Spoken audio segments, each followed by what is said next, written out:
Okay, in this video we're going to discuss the topic of something I've seen here on this news report, and it's LA County and the surrounding area, and why this is kind of important to me is I was stationed there at the Long Beach Naval Base for 2 years back in the 80s. It was 40 years ago.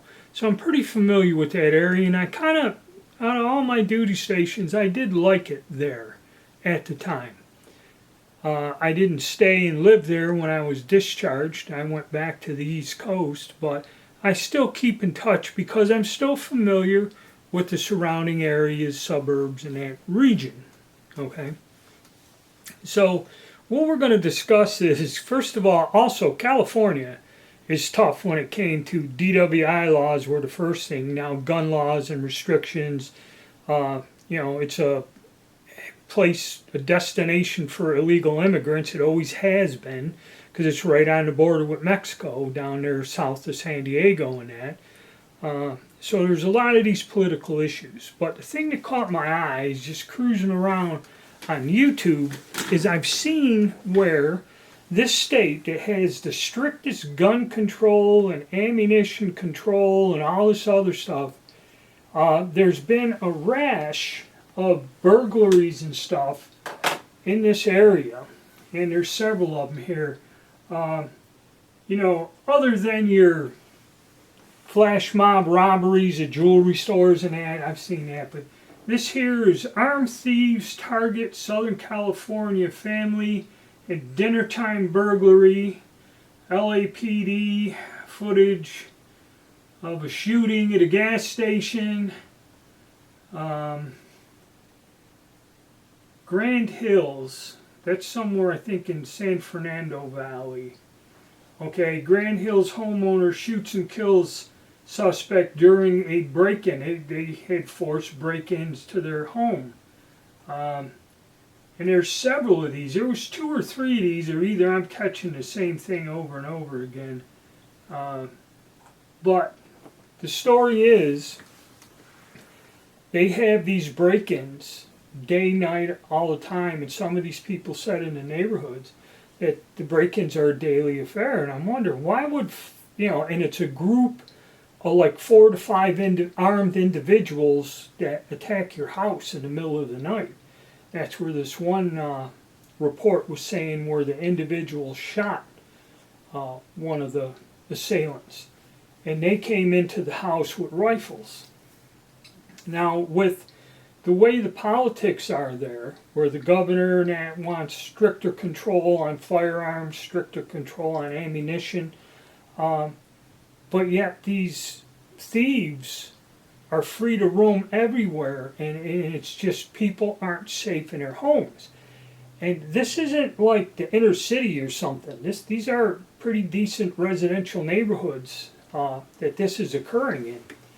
But the thing that gets me is the individuals fight back and are actually shooting these people, which means that Southern California was once a fairly wealthy area and a nice place to live back 50 years ago. It got to the point where it's like a sci-fi movie where you're shooting roving bands of looters and thugs, and that's what kind of I like living where I live. Something like this is not happening. Of course, the population density of this area is way more than where I live, okay? But it's just frightening, and it's sad that they let it go, and you don't see the politicians doing anything to change this. Okay, people are left to where they have to defend themselves in fear in their homes. But I'm glad that at least, the news is getting out there. They are reporting this. At least people are starting to fight back, okay? Because that is our Second Amendment right. When the government fails us, okay, and the politicians tie up our whole legal system where law enforcement is ineffective and can't do anything, and you're at the mercy of armed groups of thugs marauding around like I said, a decent residential area attacking people. And the strange thing that gets me is what are they looking for, or what is the goal of breaking into these homes? And one report said the homeowner that came home, their alarm system alerted them, and that people were in their house while they were out shopping. Okay. By the time they got there, these people ransacked their home and said they took $150,000 of stuff. Well, thinking about it, you know, I don't have $150,000 worth of stuff portable that you could pick up and run out of the house with. Yeah, I do have some valuable things, but, there's no cash laying around, there's no valuables laying around. I'm not one or the wife to have all kinds of expensive jewelry or anything like that. And I don't know what TVs and appliances are, It used to be they grabbed the TV because they're expensive and you can always sell it. Or when I had a break in, they took my VCR player because them things were like $400 and you could probably sell it. That's how long ago, back in the 80s, you could sell it for $100 when it was hot. But really, I don't know what you'd have lying around that would tally up to 150 grand. Unless they stole my whole garage, jacked up the garage, separated from the house. That's about $150,000 of my net worth there. Not so much the contents. But kind of strange. I don't believe it, or why they target these houses, because I'm thinking 5 armed guys. What are you going to get?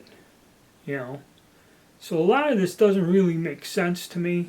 I can see if it's somebody that they know has something, be it narcotics or an art collection, who the hell knows, That's something I ain't got.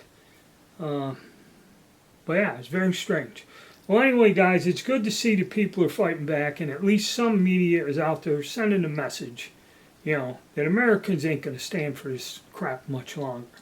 And all we can hope is it gets better as we go into the next election year and we see a big change on the political scene that will benefit all of us. Okay, you got to hope and pray for that. All right, guys, just to get into a different venue and topic, so hit the like button, subscribe, and stay tuned.